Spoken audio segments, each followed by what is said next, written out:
पीताम्बरधारी श्री बालकृष्ण प्रभु की बांधनी प्रतिमूर्ति श्रीमद् भागवत महापुराण।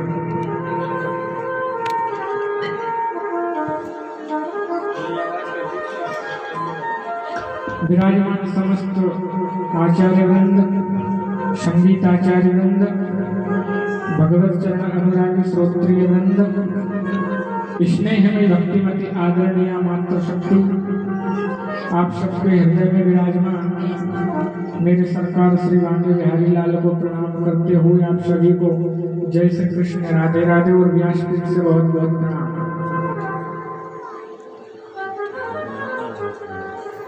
कल हम लोगों ने भागवत सुनकर के भक्ति और ज्ञान वैराग्य दोनों स्वस्थ हुए। कल हम लोगों ने श्रवण किया था।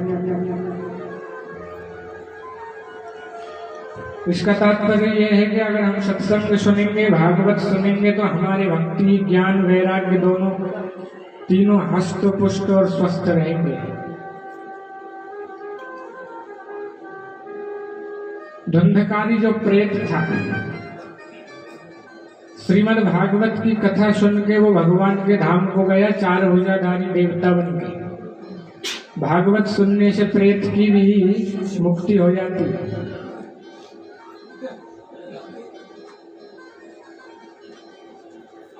जन्माद्यस्य यतोन्भयादितरतश्च चार्थोष्वभिज्ञः स्वराट् तेने ब्रह्म हृदय आदिकवये मुह्यन्ते यत्सूर्यः तेजो वारिमृगां यथा विनिमयो यत्र त्रिसर्गो मृषा धाम्ना श्वेत सदा निरस्तकुहकं सत्यं परं धीमहि। धाम्ना श्वेत सदा निरस्तकुहकं सत्यं परं धीमहि। वेद व्यास जी ने इस श्रीमद् भागवत में मंगलाचरण में सत्य को वंदन किया। सत्य को प्रणाम मतलब सबको प्रणाम किया वेद व्यास जी ने। और इस श्रीमद् भागवत कथा में जो कथाएं हैं वो सब सत्य हैं। बोले आप किसको प्रणाम कर रहे हैं? आप ब्रह्मा को प्रणाम कर रहे हैं क्या? बोले नहीं, हम उनको प्रणाम कर रहे हैं जिनने ब्रह्मा को भी वेद का ज्ञान दिया। बोले हमने ऐसा कहीं देखा ही नहीं कि ब्रह्मा को बिठा करके भगवान ने वेद पढ़ाया। बोले तेने ब्रह्म हृदय आदि कवये। भगवान को आवश्यकता ही नहीं पड़ी ब्रह्मा को बिठा के पढ़ाने की। भगवान के तो संकल्प मात्र से ही ब्रह्मा पढ़ गए। सब वेदों का ज्ञान करा दिया सब केवल संकल्प मात्र से।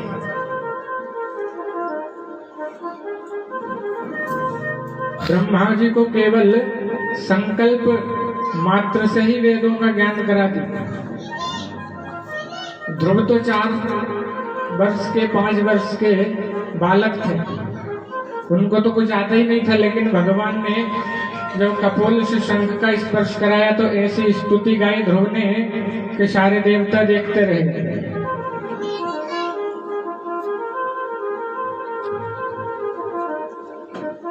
हम उस भगवान को प्रणाम कर रहे हैं, सत्य को, जिनकी कृपा से ये संसार जो स्वप्न है लेकिन ये हमें हकीकत दिखाई देती। अरे उमा कहो में अनुभव अपना, कहो में अनुभव अपना, सत्य हरि भजन जगत सब सपना, सत्य हरि भजन जगत सब सपना। उमा कहो में अनुभव अपना, उमा कहो में अनुभव अपना, अनुभव अपना, सत्य हरि भजन जगत सब सपना। उमा कयो में अनुभव अपना, अनुभव अपना सत्य हरि भजन जगत सब। ये जगत जो है ये सपना है। भोले बाबा मैया पार्वती से कह रहे उमा कहूँ मैं अनुभव अपना, और सत्य हरि भजन जगत सब सपना। ये जगत जो हमें सत्य स्वरूप दिखाई दे रहा है ये सब स्वप्न है। जैसे हम सपना देखते हैं वो हकीकत नहीं होता, उसी प्रकार ये जो जगत है ये भी स्वप्न है। आपने देखा होगा गर्मी के दिनों में जब हम गाड़ी से जाते हैं ना रोड पर, तो ऊपर से जब सूर्य की किरण रोड पर पड़ती है तो हमें दूर से ऐसा दिखाई देता है आगे पानी भरा है, लेकिन वास्तविकता में पानी भरा नहीं होता, वो सत्य नहीं है। उसी प्रकार ये जो संसार हमें दिख रहा है ये भी सत्य नहीं है। सत्य हरि भजन जगत सब सपना। सत्य तो केवल भगवान का भजन है। इसलिए वेदव्यास जी ने सत्य को प्रणाम किया। सत्य को प्रणाम करना मतलब उन्होंने सबको प्रणाम कर दिया। धर्म प्रोचित कईत गोत्र परम निरमत्सराणां सताम् वेद्यव वास्तवमत्र वस्तु शिवदम् तापत्रयोन्मूलनम्। श्रीमद्भागवते महामुनिकृते किं वा परेरीश्वरा सत्यो हृद्यवरुद्धतेन्द्रकृतभिः सुरशोषवेस्तक्षणम्। इस श्लोक में 3 बार अत्र आया। इस श्लोक में निष्कपट धर्म की वेदव्यास जी ने व्याख्या की।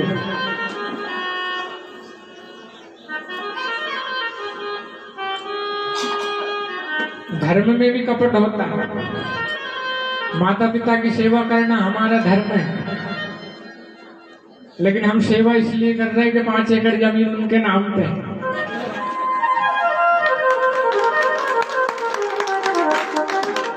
सेवा हम इसलिए कर रहे हैं, हलवा रोज इसलिए खिला रहे हैं कि 5 एकड़ जमीन अभी उनके नाम पे है। तो हिस्सा बंटवारा तो सब हो ही गया, लेकिन जो उनके पास है वो हमें चाहिए, इसलिए सेवा कर रहे। तो ये धर्म में कपट हो गया।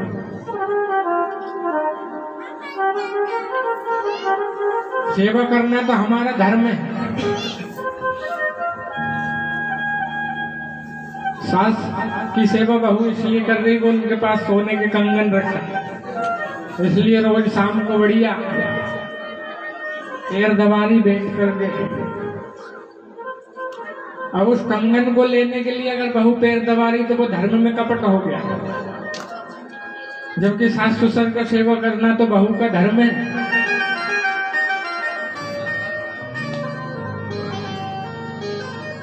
ये धर्म में कपट हो गया। अब भगवान का भजन हम इसलिए कर रहे हैं कि मोड़ा मोड़ी की शादी हो जाए। अच्छा, भगवान की कभी आप वो देखना गणित, गरीब आदमी मंदिर के बाहर बैठ के मांगता और अमीर आदमी अंदर जाके मांगता।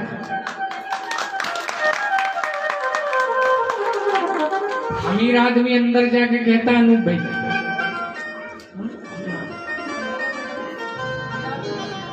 अरे सुख संपत्ति घर आवे, हरे कष्ट मिटे प्रभु कष्ट मिटे तने का, घरे आवे सुख संपत्ति घरे आवे, कष्ट मिटे ओम जय जगदीश हरे। अच्छा देखो, ये बात जाके बोलते हैं, हाँ धीरे धीरे चलते, और अंत में सफाई कितनी बड़ी है।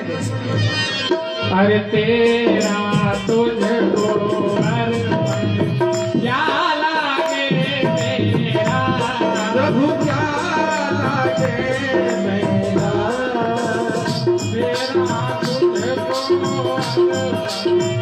झुका प्रभु को समर्पण लागे मेरा।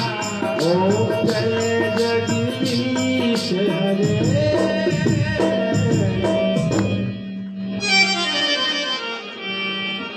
मंदिर में जाके कहते सुख संपत्ति घर आवे, वो कष्ट जितना भी तन का है सब तू ले। और अंत में सफाई फिर बहुत बढ़िया देते, तन मन धन यह जीवन सब कुछ है तेरा, और तेरा तुझको अर्पण क्या लागे मेरा। अब इसका उल्टा हो गया, तन मन धन यह जीवन सब कुछ है मेरा, मेरा मुझको अर्पण क्या लागे तेरा। ओम जय जग। अंदर जाके 2 अगरबत्ती लगाए, फिर 2500 के जूता की याद आ जाए। उन्होंने कहा कहीं को ले नहीं जा रहा है। तो भगवान सामने वो चप्पल जूता को देख के कह रहे हैं, मात पिता तुम शरण हुए किसी स्वामी शरण गहु में किसी। हाँ? ये हाल है, ये धर्म में कपट है। भगवान की सेवा करना धर्म है, माता पिता की सेवा करना धर्म है, लेकिन किसी स्वार्थ की भावना से अगर हम ये काम कर रहे हैं तो ये धर्म में कपट हो गया। अच्छा, भागवत सुनने का अधिकारी कौन है? निर्मत सराणाम सताम। एक मच्छर जो होता है जो बाहर से काटता है, तो उसके लिए तो कई प्रकार की अगरबत्ती चल गई, ऑल आउट चल गई। अंदर का मच्छर बड़ा खतरनाक होता है। ये मात्सर्य रूपी मच्छर होता है अंदर, ये बड़ा खतरनाक होता है। जिस दिन पड़ोसी का सुख आपको सुख देने लगे ना, उस दिन ध्यान रखना कि मात्सर्य का मच्छर निकल गया।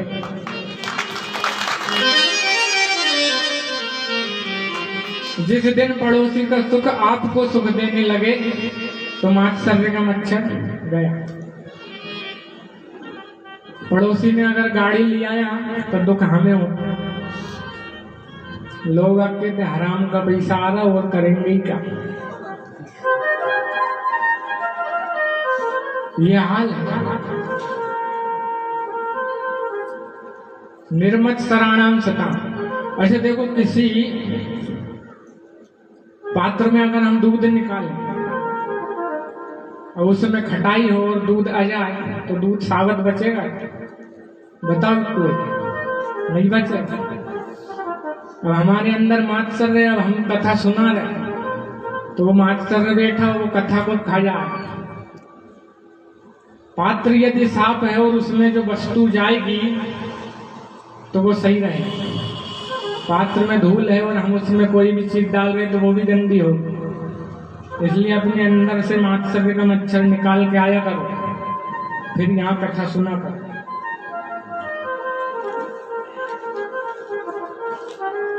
अच्छा, भागवत सुनने से होता क्या है? वेद्यम वास्तव मात्र वस्तु शिवदम और तापत त्रयोन्मूलनम। 3 प्रकार के ताप में जो हम तप रहे हैं उनको नष्ट करती है श्रीमद् भागवत की कथा। और शिवदम माने कल्याण। भागवत की जो कथा है वो कल्याण करती है। और कल्याण कैसे करती महाराज? तो मरने के बाद स्वर्ग में जाएंगे कि नरक में, कौन है भाई? फोन करके पूछेंगे थोड़ी, भैया दादाजी कहाँ पहुंच गए। कल्याण की भी लोगों को चिंता रहती है, उनका आज होएगा कि कल होएगा। बोले आप ये बताओ सूत जी महाराज, तक्षण क्या फल मिलता है भागवत सुनने? बोले तक्षण ये फल मिलता है कि आपने भागवत सुनी नहीं, केवल भागवत सुनने का संकल्प भी यदि आपके मन में आ गया तो मेरा गोविंद तत्क्षण आपके हृदय में आकर कैद हो जाता है। बैठता नहीं, ये कैद हो जाता है। अब आप यहाँ बैठे हो, जब तक मन होगा जब तक बैठो, नहीं तो उठ के चले गए। ये बैठना वो कैदी जो जेल में बंद रहता है वो जा ही नहीं सकता। तो भगवान तत्क्षण आपके हृदय में आकर के कैद हो जाएंगे। और भागवत सुनना नहीं, केवल सुनने के संकल्प मात्र से भगवान आगे आपके हृदय में आकर के कैद हो जाएंगे। ये भागवत की महिमा। अच्छा, भागवत है क्या? निगम कल्प तरोर गलितम फलम सुख मुखादमृत द्रव संयुतम पिबत भागवतम रसमालयम मुहुरहो रसिका भुविभावुका। वेद रूपी वृक्ष का पका हुआ फल है श्रीमद् भागवत की कथा, जो सुखदेव का मुख लग जाने से कलयुग में और भी मीठा हो गया। अब जिससे जितना हो सके उसको सुनना नहीं है। कान में के जो दोने हैं ना, कान हमारे, उसमें भर भर के पीना, सुनना नहीं है, इसको पीना, ये रस है। कानों से अच्छा सुनो।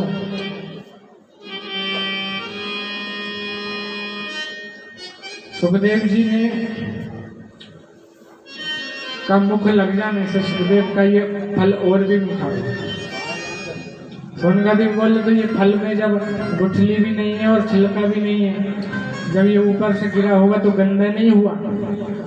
बोलिए ये एकदम से नहीं गिरा, डाली टू डाली गिरा। नारायण की डाली से ब्रह्मा, ब्रह्मा की डाली से अटका तो नारद, फिर नारद से आया तो व्यास जी महाराज, और व्यास जी महाराज से सुखदेव, और सुखदेव मुनि से जाकर के गया परीक्षित के पास, और फिर हम सबको सुनने को मिला। इसलिए ये गंदा नहीं हुआ। अच्छा, भागवत में इसमें दिया श्लोक में मुहुरहो रसिका भुवि भावुका।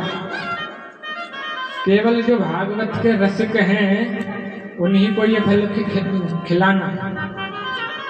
तो बोले इसको हर कोई नहीं सुन सकता। बोले हर कोई के बस की नहीं है सुनना। कई जन्मों के पुण्य उदय होते हैं जब सुनने को मिलती है। तो बोले महाराज जिसके 50% पुण्य होंगे वो क्या करेगा? बोले वो आ तो जाएगा मगर आके खर्राटे बजाएगा।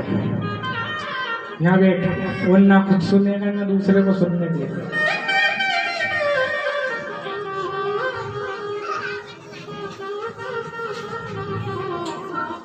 भागवत बड़े पुण्य उदय होते हैं जब सुनने को मिलती। और रसिक का क्यों दिया इसमें? बोले जो रसिक हैं वो ही सुनेंगे। रसिक को इसलिए दिया क्योंकि प्यासे को अगर हम पानी देंगे तो आप प्यासे को कोई सा भी पानी दे दो, फ्रिज का दे दो, मटके का दे दो, गर्म दे दो, ठंडा दे दो, और उसको अगर जोर से प्यास लगी है ना तो वो कोई सा भी पानी पी लेगा, वो पंचायत नहीं करेगा मटका का है कि फ्रिज का, ठंडा है कि गर्म। वैसे ये जो भागवत है ना, केवल रसिक को सुनाना, रसिक को सुनाना। अच्छा, जो रसिक नहीं है, अब जैसे किसी को प्यास नहीं है उसको अपन पानी दें तो वो 17 पंचायत करता है, ठंडा है कि गर्म है, गिलास धोया था कि नहीं, मांजा था कि नहीं, फ्रिज का कितने दिन की बाटल भरी रखी कि आज ही भरी।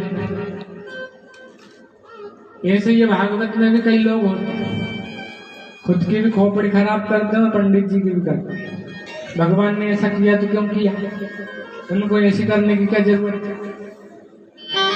और जो रसिक हैं वो केवल आ जाते हैं और सुन के, और उनको केवल भागवत कथा सुनने से मतलब। अच्छा, श्रोता भी 3 प्रकार के होते हैं।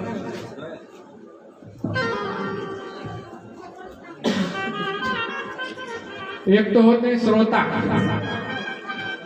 एक होते हैं सरोता।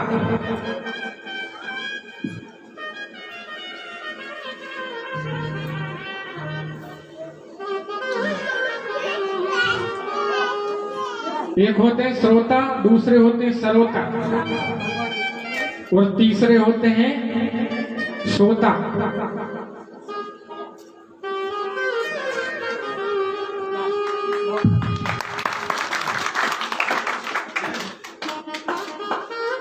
अच्छा, ये श्रोता बड़े अच्छे होते हैं। श्रोता वो होता है जो व्यास के आने से पहले आए, ध्यान से कथा सुने 3 घंटे बिल्कुल, और उसको जीवन में उतारे, वो होता है श्रोता। दूसरा होता है सरोता। ये सरोता बड़ा खतरनाक होता है, सुपारी काटने वाला। ऐसे ये श्रोता भी होता है, ये भी देखते हैं पंडित जी तो ठीक है, मगर वो संगीत वाले गड़बड़ कर रहे हैं। अरे पंचम अभी नए नए हैं पंडित जी, तो बाल भी छोटे ही हैं। हमारे जमाए थे नहीं, उनके तो कितने बड़े बाल थे। ना तो वो खुद सुनते हैं, ना बगल वाले को सुनने देते हैं। उनका काम है बस बात काट सरोता।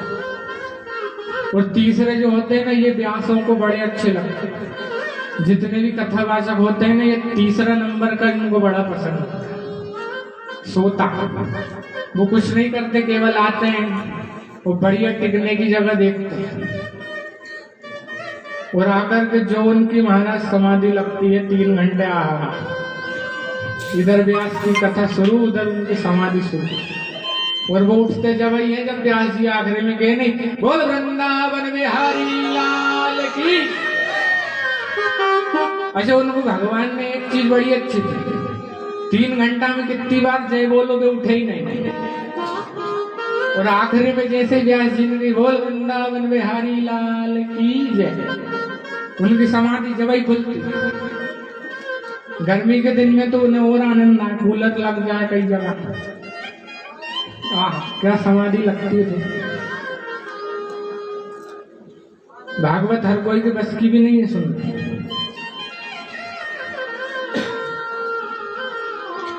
एक मूर्ति होती है, एक दुकानदार के पास एक मूर्ति थी। एक व्यक्ति गया, उसके पास दो मूर्ति थी, एक 300 वाली और एक 3000 वाली। और दोनों मूर्ति में वजन भी बराबर, दिखने में भी सेम टू सेम। दुकानदार बोला दोनों में अंतर क्या है? ग्राहक बोला दुकानदार से कि दोनों में अंतर क्या? बोले अंतर कुछ नहीं है। बोले कोई तो अंतर होगा, ये दोनों एक सी हैं। जब ये भी 300 की और ये 3000 की, जब दोनों एक सी हैं तो फिर कैसे अंतर नहीं है? बोलिए जो 300 वाली है, इसके कान में से आप कुछ डालोगे ना रस्सी, तो वो इधर से इधर निकल जाएगी। और ये जो 3000 वाली है, इसके कान में और रस्सी डालोगे या कुछ डालोगे तो वो इधर से सीधी हृदय में उतर जाए। ये 3000 वाले श्रोता हैं, ये यहाँ से सुन के यहाँ उतारते हैं, और ये 300 वाले श्रोता यहाँ से सुन के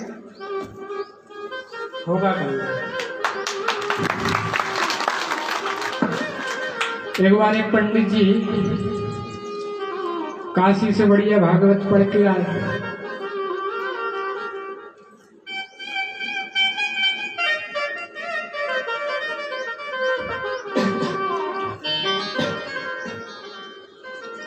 अब वो एक स्टेशन पर उतरे, उन्होंने सोचा कुछ नाश्ता कर लेते। अब वो एक फल की दुकान पर गए। उन्होंने जब फल लिया और जब जेब में हाथ डाला पैसा निकालने के लिए, तो हाथ इधर से उधर निकल गया। ट्रेन में कोई ने जेब काट दी।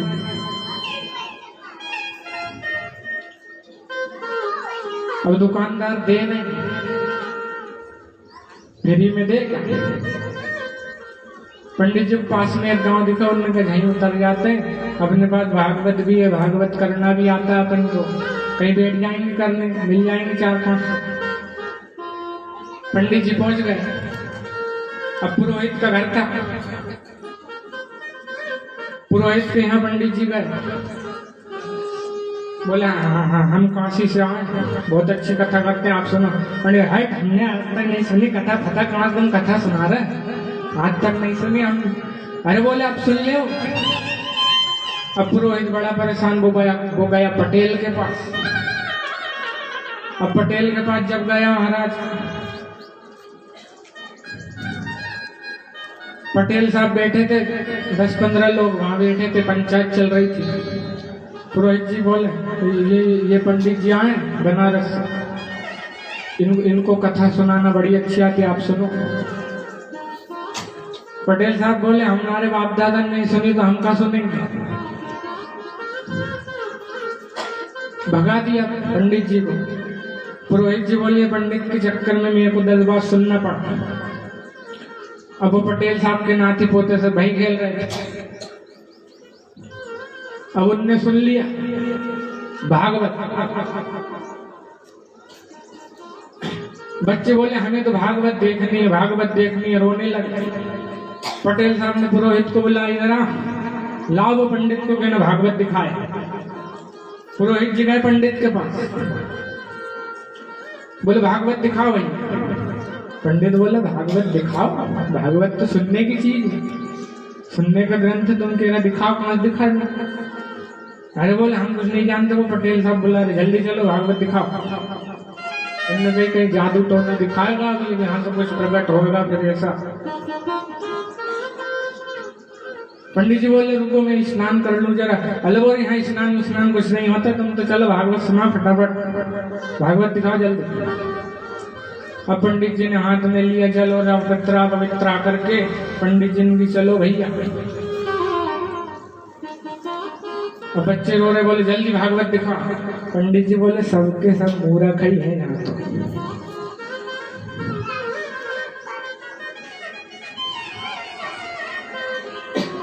अब 10-15 लोग बैठे थे, पंचायत चल रही थी बढ़िया पटेल साहब की। पटेल साहब ने बढ़िया भागवत जमाई, पंडित जी ने बढ़िया भागवत जमाई। अब पटेल साहब अंदर गए, बढ़िया भागवत जमाई। अब जितने सब वो बैठे थे पंचायती लोग, वो बोले चलो घर चलो और क्या है। अरे बोले नहीं भागवत तो देख लें कैसी हुआ भागवत, भागवत तो देख लें अपन जरा। बोले हाँ भैया ठीक है।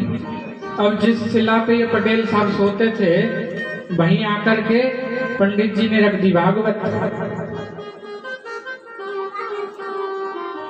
अब भागवत रख दी पंडित जी ने, और बढ़िया पंडित जी श्लोक बोल।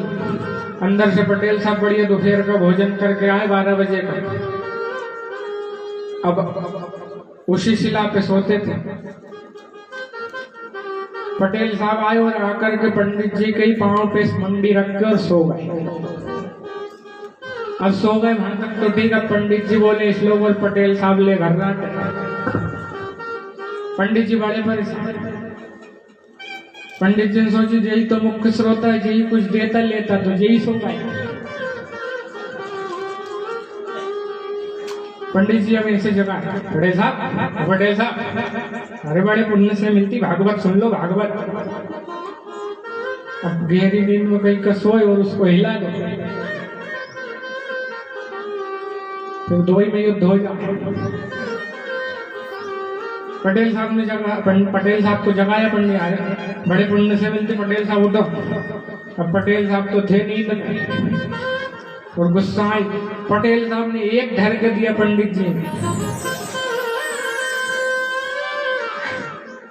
अब वहां जितने बैठे थे पंचायती, उनके अब भागवत शुरू हुई।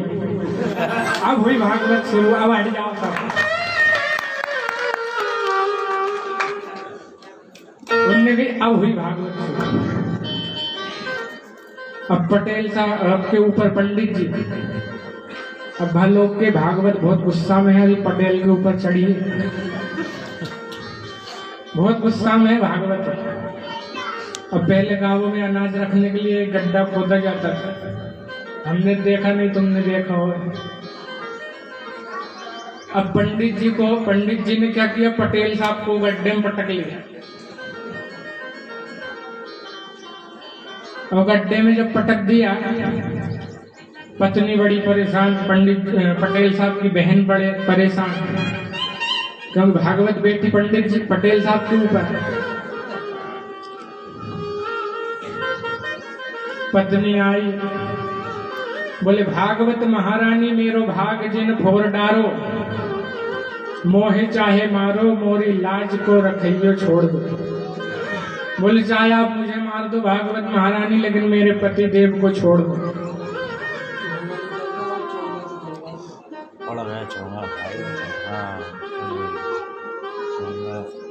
पंडित जी बोले अच्छा छोड़ देंगे। बोले क्या?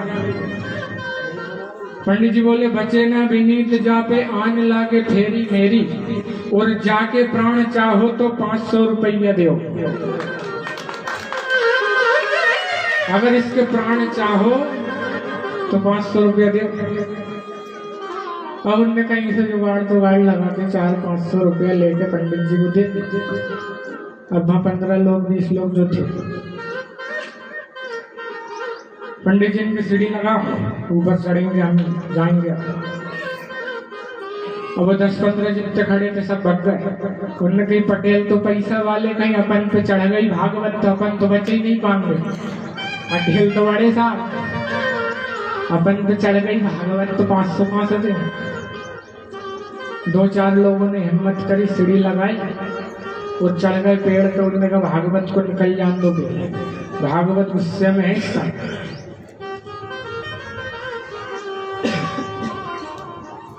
पंडित जी चढ़े, सीढ़ी से ऊपर आए और पोथी बांधी और पैसा रख के जेब में और चल दिए। गांव के बाहर जा रहे थे, नहीं मान गया।